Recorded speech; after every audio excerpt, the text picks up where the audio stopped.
ભાવનગર શહેરમાં થોડા દિવસે મહિલા પોલીસ કર્મીના પુત્રના હત્યાનો બનાવ સામે આવ્યો છે.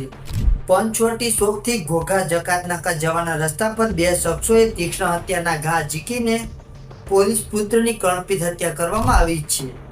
બનાવની જાણ થતાં પોલીસ કાફલો ઘટના સ્થળે દોડી આવ્યો હતો.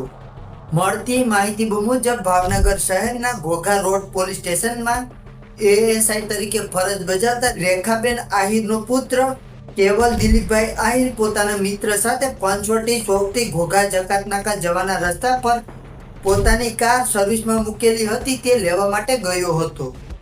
આ દરમિયાન બે શખ્સોએ આવી કેવલને શરીરના આડેધડ ઘા મારીને કલ્પિત હત્યા કરવામાં આવી છે.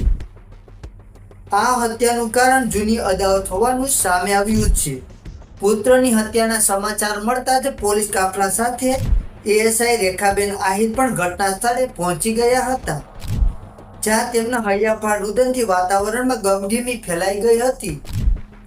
બનાવને લઈને ઘટના સ્થળે લોકોના ટોળા ઉમટી પડ્યા હતા. હાલ પોલીસે સીસીટીવીના આધારે ફરાર થઈ ગયેલા આરોપીને ઝડપી પાડવા માટે તજવીજ હાથ ધરવામાં આવી છે.